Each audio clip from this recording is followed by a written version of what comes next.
Woo! I am excited, man. What is going on, everybody? Joseph Conlon here with your Money in the Bank review on Sunday night, July 18th, 2021. What a night, man. What a freaking night it was. Money in the Bank at Fort Worth, Texas. The show started off really bad, which we're going to talk about, but then, man, it turned out really good. Besides the fucking Peacock shit, which we got right before the men's Money in the Bank ladder match and during the men's Money in the Bank ladder match, was freaking awful. But besides that, this was a really good pay-per-view tonight, man. I really enjoyed it. Even at the end of the night, when you look at some of the things that you might have not liked on the show, which is either Nikki Ash winning the women's Money in the Bank ladder match, which I thought that match was not good and the wrong person won. You look at that, and you look at Charlotte winning the Raw Women's Championship, and no one's going to be thinking of the negatives because of the other great stuff that happened on that show. Charlotte Flair versus Rhea Ripley. Their feud has been absolutely god-awful all summer long. We've had to suffer through that feud. Their match tonight was freaking great. They had a great match. They got the crowd from chanting, "We want Becky," to "This is awesome." So they did their job tonight, man. They put on a great match. Man. And then Big E winning the men's Money in the Bank ladder match. WWE made the right decision, man. They fucked it up with the women's Money in the Bank winner, but they did not fuck it up with the men's Money in the Bank winner, man. They had Big E win the men's Money in the Bank ladder match, man. Awesome. Absolutely awesome. I'm going to talk about what they should do with Big E now that he's Mr. Money in the Bank. And then we had our main event. Now, I can't really say what was the match of the night because I missed the entire first half of the men's Money in the Bank match because of Peacock's glittering and freezing every 5 seconds. Let me just say this about Peacock real quick. I'm going to get my anger out on Peacock. I'm not going to rant, but I will get my anger out. I hope, remember the back of the days in 2013 and 2014 where there was a chant from the fans where they were chanting $9.99. I want those chants to come back, man. Tonight made me miss the WWE Network. I miss going on to the WWE Network. No problems. You just go onto the Fire Stick, you click the network, and boom, it pops up right there. And there's really no problems with it. And it wasn't just on my end. It was everybody. Peacock was trending number 3 worldwide for the wrong reasons, man. Because they were running a shitty service during the pay-per-view tonight. And of course, it was during the biggest match of the entire show. Which was the men's ladder match. And they got to get their shit together, man. They really do. A lot of people were really mad about this. Tagging Peacock, tagging WWE, tagging Vince McMahon, man. And people were posting videos about their lagging services. It was pretty bad. it was pretty bad, man. Not a good look, man, for uh, what they moved into just a couple months ago. And if this keeps up, man, Peacock is not going to become a thing. Peacock is done. I have a prediction that if this stuff keeps going on, that, you know, we'll be right back to the WWE network this time next year, man. We really would. But that's my small rant about Peacock and their shitty services. We better not get this during SummerSlam. We better not get this during SummerSlam, man. But I thank you all for joining me here tonight. We got a big night ahead of us, Money in the Bank. One of WWE's best pay-per-views of the entire year. I would not say their best. Absolutely not. I thought their first half was eh. You had, like I said, we'll talk about it, but their first half was eh. But their last three matches from Rhea Ripley, Charlotte on were great stuff. And we'll talk about all of it. Like I said, thank you for joining me here tonight. I'm not even going to talk about the promotions. I'm not even going to promote recent videos that I've had on the channel because I just want to get right into it, man. I really do. And I don't really talk about the pre-show much on the channel because pre-show matches in WWE, they just don't matter. But tonight we had a SmackDown Tag Team Championship match on the pre-show. It was a pretty big match that's been building up, and it was a damn good tag team title match. We had the Usos versus Rey and Dominic Mysterio, and the Usos picked up the SmackDown Tag Team Championships after Jimmy rolled up Rey and Jey Uso. He kicked Jimmy Uso further to give Rey a least possible chance of kicking out, and it really didn't do much. But the Usos picked up the tag team championships, which I was shocked by. I didn't really think the Usos needed the tag team championships, but WWE followed with their plan, and now we have the Usos as the tag team champions over the Mysterios, and I thought they were going to follow up with their plan.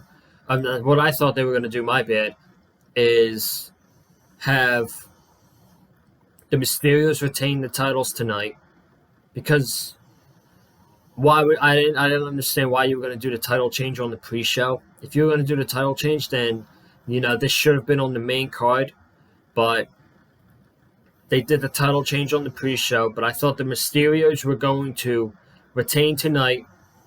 They're going to move on to Chad Gable and Otis, the Alpha Academy, whenever. They're going to drop the titles to the Alpha Academy, Chad Gable and Otis, because they have been building Otis up for freaking months and months and months. And at some point, there's got to be a payoff. And I don't know what that payoff is now. That it seems like they're not going to be going for the tag team titles anymore. So, very, very interesting to see what type of direction they go into. But the Usos are the SmackDown Tag Team Champions, man. So WWE followed up with their plan, and the Usos are the Tag Team Champions, and they won it on the kickoff show. And then we get on to the main card of tonight's Money in the Bank, which at first it looked like it was going to be the men's ladder match because you had the men's briefcase hanging up during the pre-show. And then I guess they quickly changed the briefcases because the women were going to start off. I mean, I wish the men started off because then I wouldn't have missed half the men's Money in the Bank ladder match. Thanks, Peacock. I'm going to take as much digs as Peacock as I possibly can tonight. But we saw this match open up the show. Women's Money in the Bank ladder match. Asuka, Naomi, Alexa Bliss, Nikki ass, not Ash, ass, because she sucks. Zelina Vega, Liv Morgan, Natalya, and Tamina. Going into it, this was possibly one of the worst fields for the women's ladder match since they started women's Money in the Bank ladder matches. This was probably the worst field. And I would also say this was probably the worst women's Money in the Bank ladder match we've gotten so far. This match was not good, man. Not good. And I'm trying to be positive about it, but this match was just not good at all. I really was not a fan of it. A lot of people got cheered that I didn't think were going to get cheered. Zelina Vega got a pop. Alexa Bliss got a huge pop. So, I did not think that she was going to be over. But, I guess she's over. She was over tonight with the Fort Worth, Texas crowd. So, good on her, man. Good on her. So,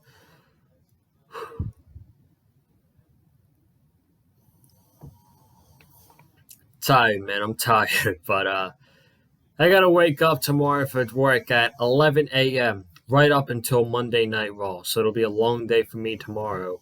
But Alexa Bliss was over. Good for her, man. Good for her. I don't know if this hypnosis shit is going to last that long until the crowd starts to turn on her, because she was hypnotizing Zelina Vega earlier on in the match, and you heard the crowd started to boo because they did not like what was going on with this fucking hypnosis shit. But Zelina snapped out of it. Alexa Bliss was attacked by, I believe, Natty. And overall, it was just a really sloppy match. All the women were brawling in the ring while Nikki Cross was standing on the outside on the ladder. She almost goddamn slipped, man. I'm so happy they caught her with that crossbody, because, man, if she really slipped and didn't reach, things could have went really, really bad there, man. So I'm glad that they caught her and they landed her safely, because she slipped coming off that ladder and you can see it. And the women did a great job on getting in position and trying to catch her, because she looked like she was going to legit slip. So, good on them. And then the ending was everybody was burying Alexa Bliss with ladders so that she cannot get into the match. Like, Alexa Bliss is some giant monster, but she's freaking 5'2", and we got to bury Alexa Bliss. But the ending comes with Liv Morgan climbing the ladder, and then everybody's got to grab a ladder, and everybody's brawling up there. You had Natty, Tamina, Asuka, Zelina, Liv Morgan, and Naomi all brawling up there, grabbing the briefcase, and then here comes Nikki Ash. No one looks at her. No one spots her up there. And she grabs the briefcase, and all 6 of them look shocked. Like, you could have not made those 6 women look any dumber than they looked in that match. They looked fucking stupid. All 6 of them. That was a really, really, really horrible finish to make not 1, not 2, but you made 6 women look like complete blithering idiots, not even looking at Nikki Cross climbing up and grabbing the briefcase.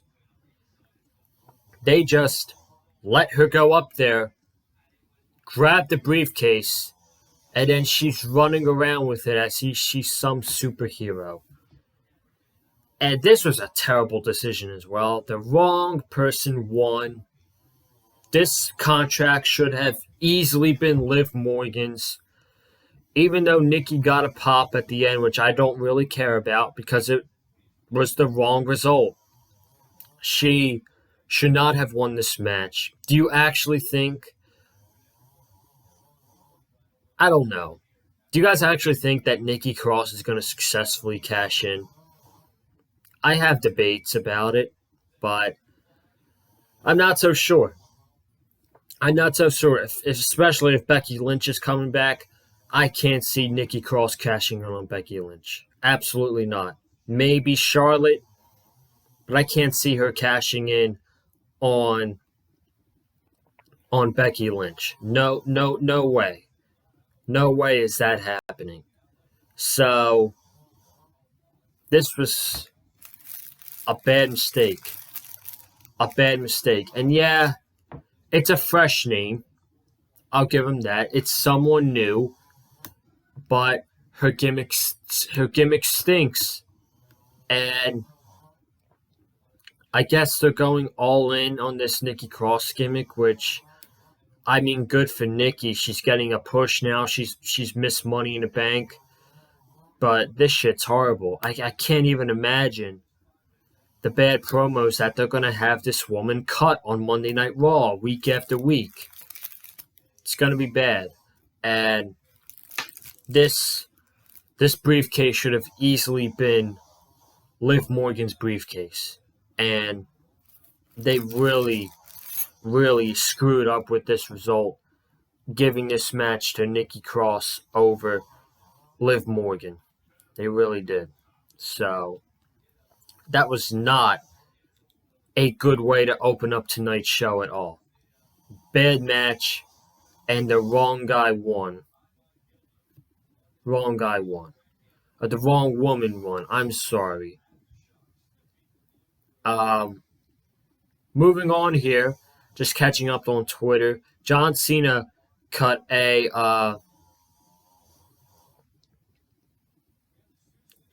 promo after the show, so I'll have to go back and watch it after I upload this. Raw Tag Team titles.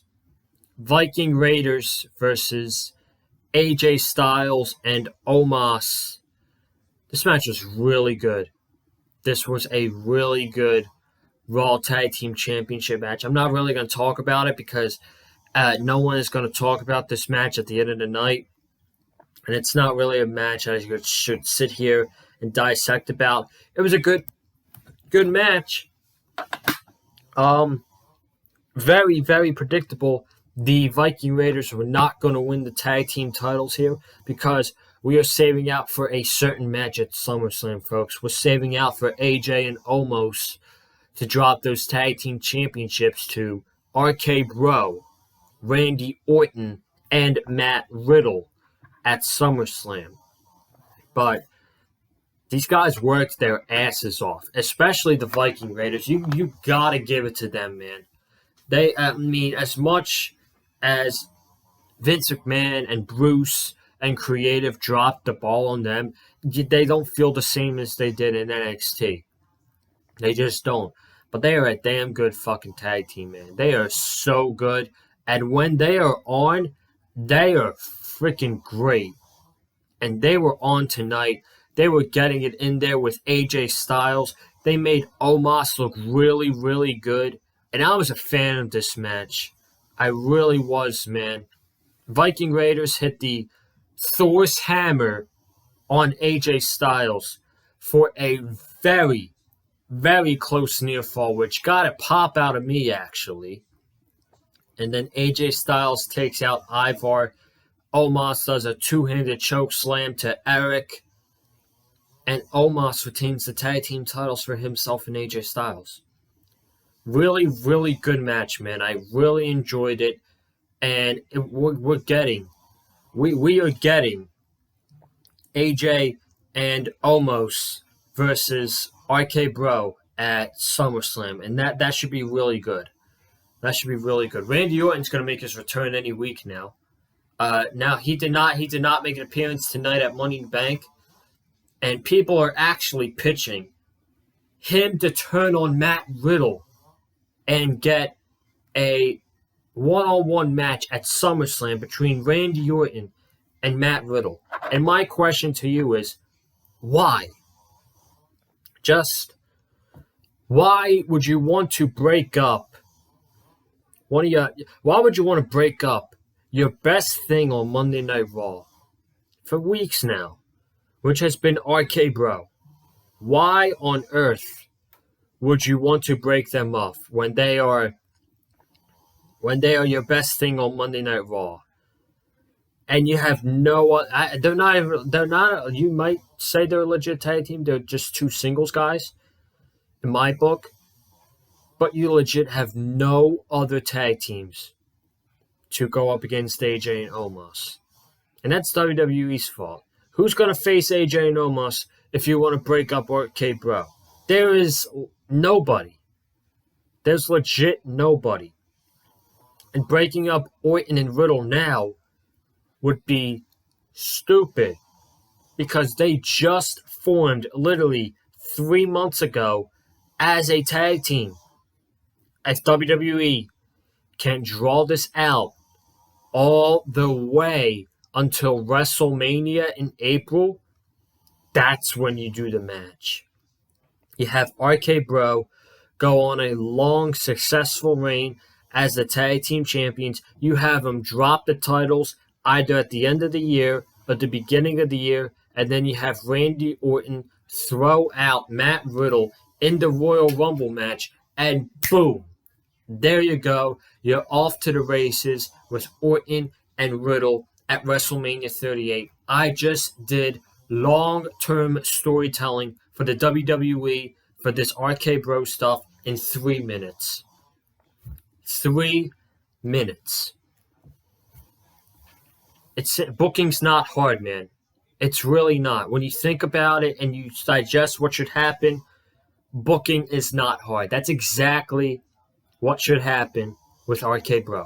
So for all you people that are wanting Orton and Riddle to happen at SummerSlam, that should not happen. And you're getting RK Bro versus AJ and Omos at SummerSlam. Kofi Kingston challenged Bobby Lashley for the WWE Championship tonight, and Kofi Kingston failed miserably at attempting the WWE Championship. Kofi Kingston got one of the biggest pops of the entire night. He got a huge pop when he came out at Money in the Bank tonight. A lot of Kofi chants. Bobby Lashley got great heat because he's in there beating the crap out of a fan favorite of the New Day, Kofi Kingston.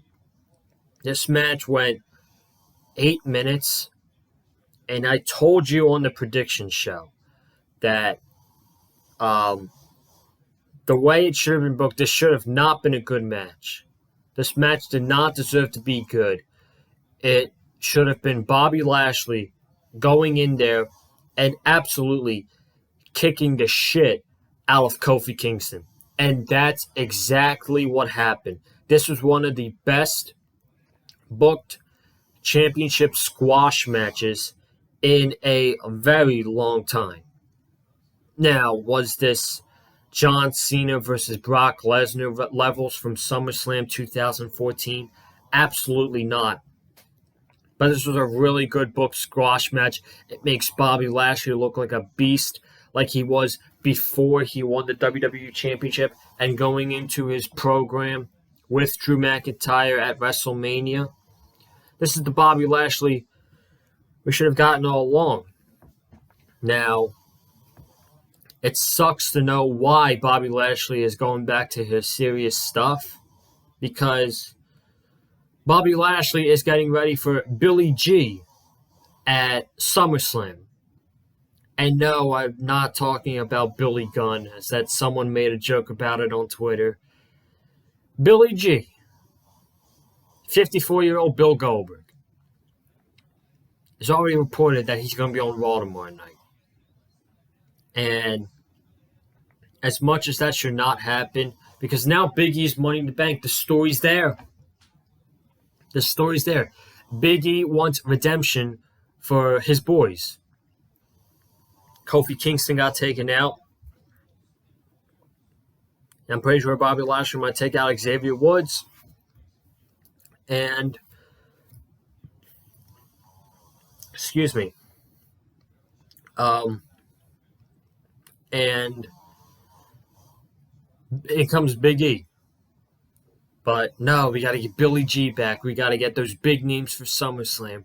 We need Goldberg because we have nobody else to challenge Bobby Lashley for the WWE title at SummerSlam. Meanwhile, after tonight, you got Big E just sitting there waiting for you to do something big at SummerSlam.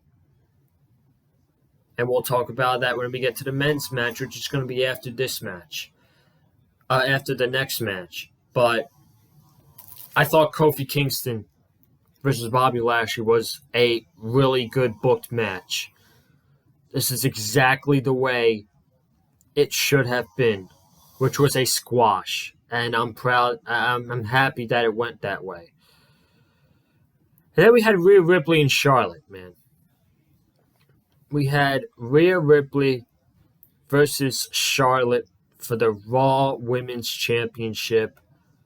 And like I said in the cold opening for this review, their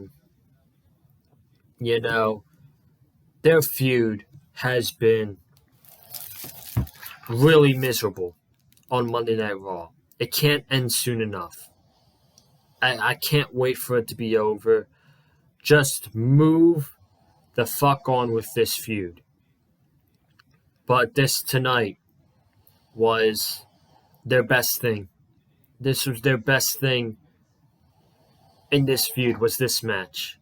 Like I said, they got the crowd from chanting, "We want Becky," to chanting, "This is awesome." And they work really well in the ring together. Something just did not click at Hell in a Cell when they did that DQ finish. But, man, they worked really, really well together tonight, man. Charlotte won with a figure eight after going after the knee of Rhea Ripley. Rhea Ripley went for the Riptide, which was reversed. And Charlotte targeted the knee for the last 2 minutes because she was setting up the natural selection. She actually hit a top rope. She actually hit a natural selection off the top rope, and I thought that was it. But Rhea Ripley kicked out. That was a very, very good close near fall there, man. But what I was going to say is this match was so good, and I was really invested in this match towards the end. That, believe it or not, I'm not even mad that Charlotte won. That's how good this match was. That's how invested I was in this match.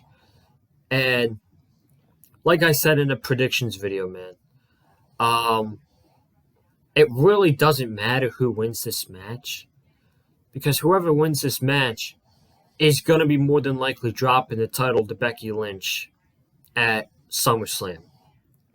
Now, we did not see Becky Lynch tonight. She posted a picture on Twitter saying, "I hope no one gets taken out of this ladder match." And it was her at the Dickies Center, which was where Money in the Bank was tonight. But she is showing up tomorrow night on Raw. I have no doubts about that. We're going to get Becky Lynch and Goldberg tomorrow night on Raw. And she's taking the title off Charlotte. The only reason why Charlotte won this match was because it adds another reign to her career. She's now, a freaking 26-time women's champion. I mean, realistically, I think she's like a 13-time, 14-time women's champion in 6 years. I mean, that's just really, really ridiculous, man. That is pretty damn ridiculous. And she was getting lots of cheers tonight, too. I mean, what are you doing, Texas? What are you doing? You're cheering the wrong woman. But we didn't even know who to cheer for going into it. But all I can hope for is that this godforsaken feud is over. And we move on to probably another Charlotte Flair Becky Lynch match at SummerSlam. So then we had the men's Money in the Bank ladder match, and I can't even talk about the whole match because, once again, Peacock's issues really started to kick in effect during the entrances. I did not see a single entrance. Did not see the beginning of the match. Didn't see the first half of it. When I got Peacock back on,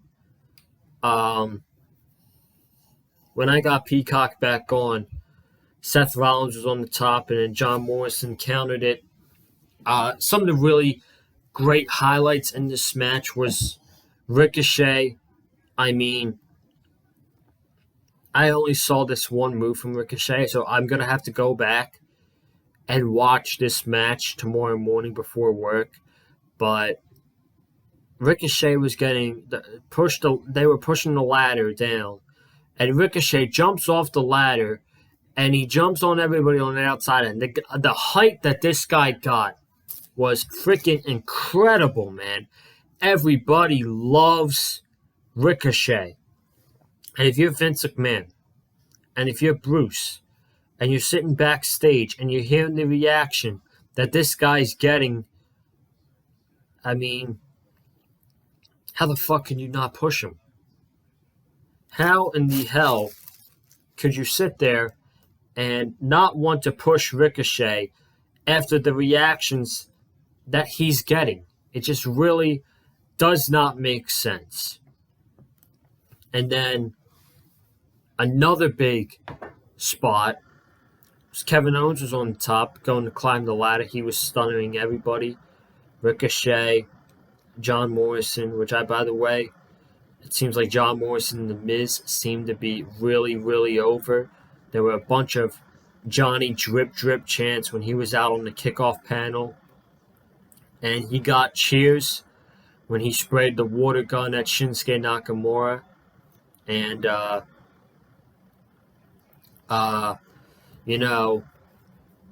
another big spot was when, like I said, Kevin Owens was stuttering everybody.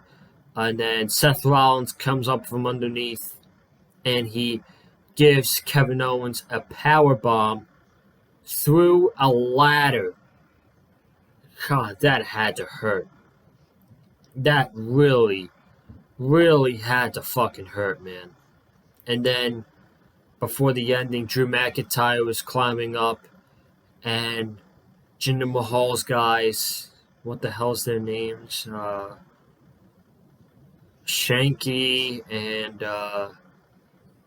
I can't remember the other one right now, man. It's goddamn 12 o'clock in the morning, and I'm tired. I gotta wake up for work in 11 hours.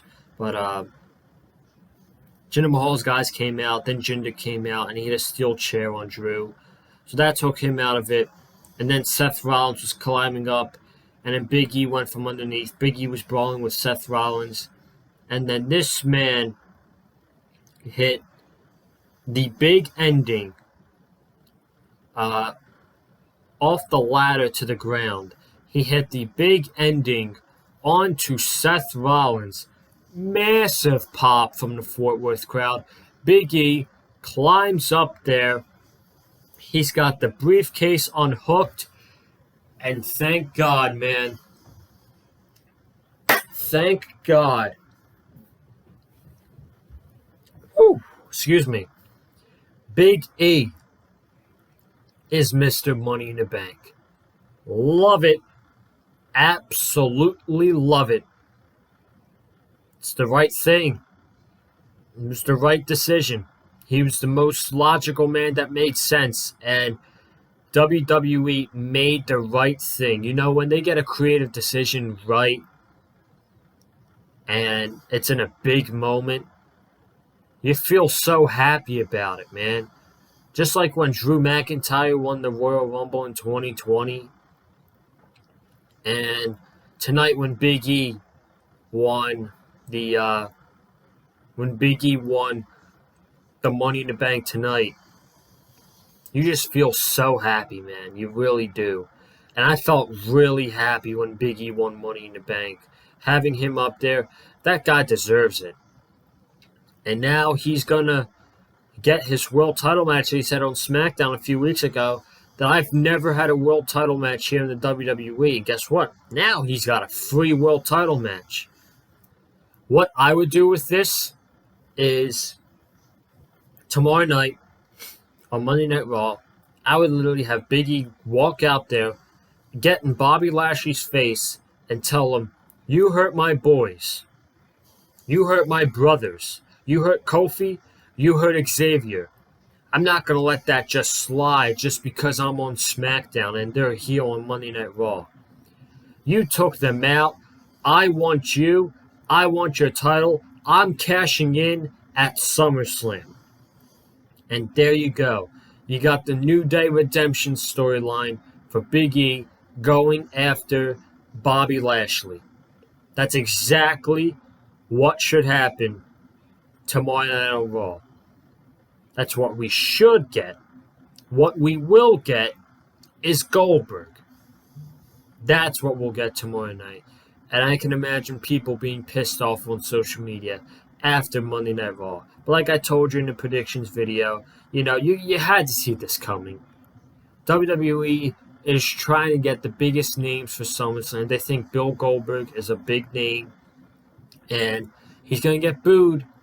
I'm telling you, he's going to get booed at SummerSlam. Don't be shocked. Bobby Lashley, the biggest babyface on Monday Night Raw. And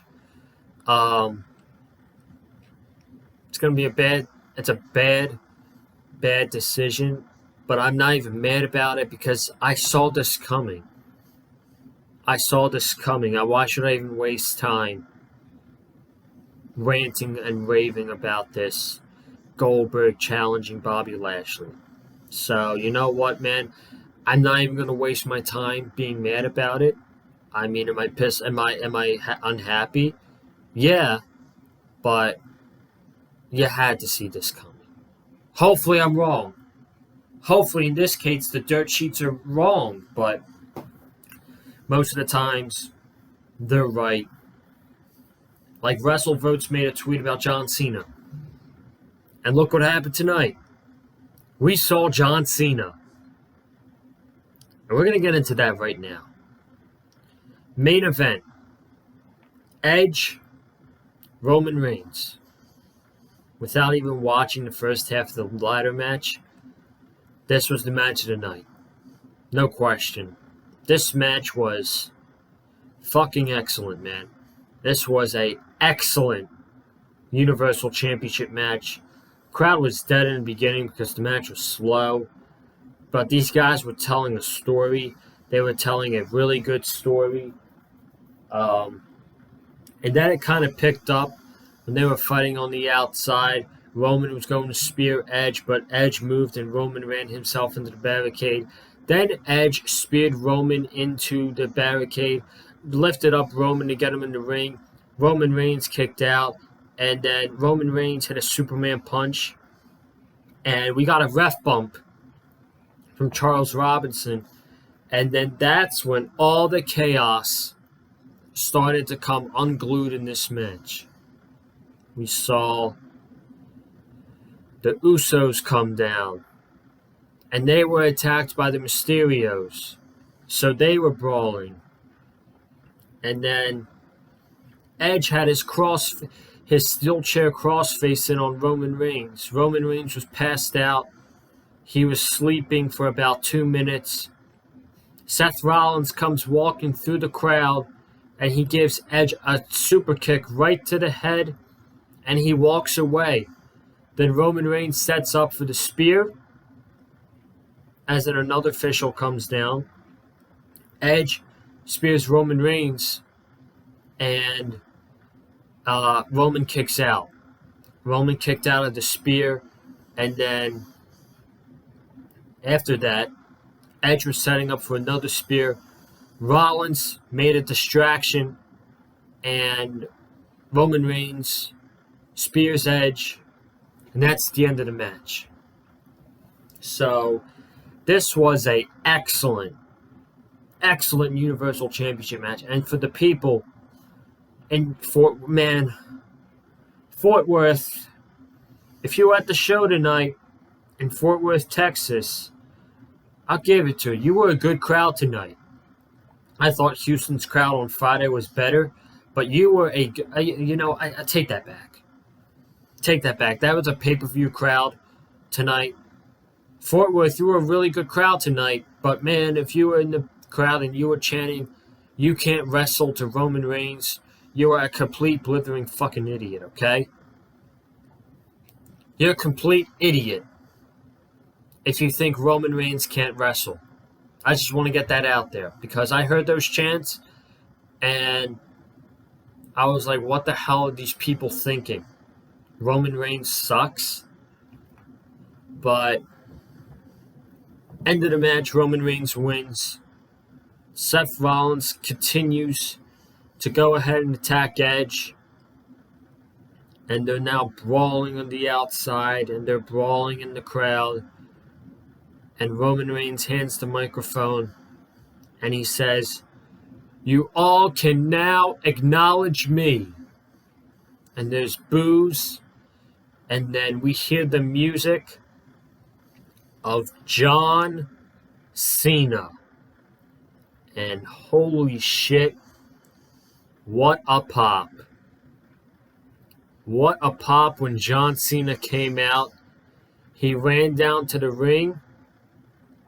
He looked at Roman Reigns. He looked at the Universal title. He did his signature pose. And the show went off the air. Man.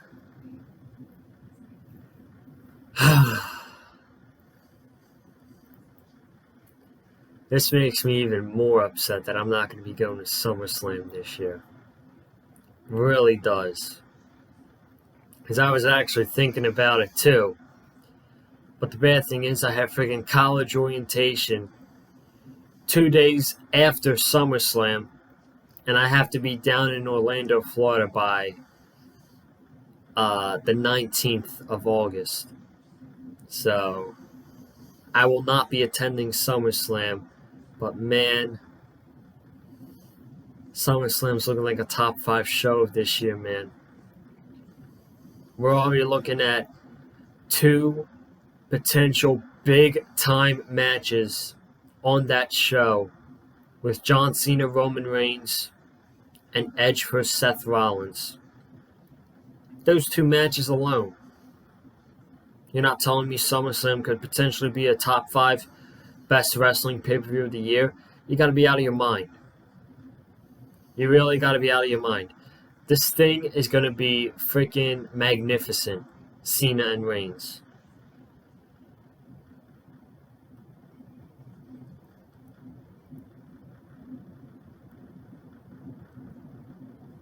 Just imagine the back and forths.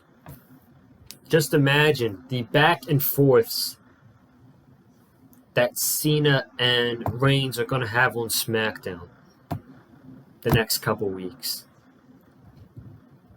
SmackDown with now Edge and Rollins and Cena and Reigns. SmackDown is going to be appointment television. It is going to be appointment television when every Friday night you're going to be like, I need to be there and see what happens with Cena and Reigns. It's going to be great, man. We're in for a fun ride. We're in for what I think is going to be an awesome SummerSlam this year. Can Monday Night Raw do the same thing with SummerSlam? I don't know. They really don't have any direction with top matches on their side. But I guess we're just going to have to watch tomorrow night's show on the USA Network live from Dallas. But this tonight overall was a really good pay-per-view. And I would say this was WWE's 3rd best show of the year. main roster-wise, not counting NXT. But I'd say so far, WrestleMania number 1. I mean, I might be a little biased since I was there, but realistically watching it back, WrestleMania number 1, Royal Rumble number 2, and Money in the Bank number 3 for WWE pay-per-view so far this year. But guys, I gotta get out of here. We're already 45 minutes into the review. Long review tonight, man. I hope you all enjoyed it. Thank you so much for watching. If you haven't already, be sure to subscribe to the Big Fight Field channel. We got a fresh new week of content coming up, man. I'm going to post the schedule tomorrow sometime while I'm on a break at work. So be on the lookout for that. Comment down below your thoughts about tonight's Money in the Bank pay-per-view. What did you think, man? What did you think about Big E winning the men's Money in the Bank? What did you think about Charlotte winning a 26th Women's Championship? What did you think about Nikki Ass winning the Women's Money in the Bank? What did you think about the return of John Cena, man? John Cena and Roman Reigns at SummerSlam. Gonna be magnificent, man. It really is. I'm pumped. I am freaking pumped, man. I really am. Hit the like button if you like what you heard from me in tonight's review. Follow me on Twitter and Instagram at Colin_Joseph. And I'll see you for the Monday Night Raw review tomorrow night. I gotta get out of here, guys. Have a good one. Stay safe. And as always, stay classy, man.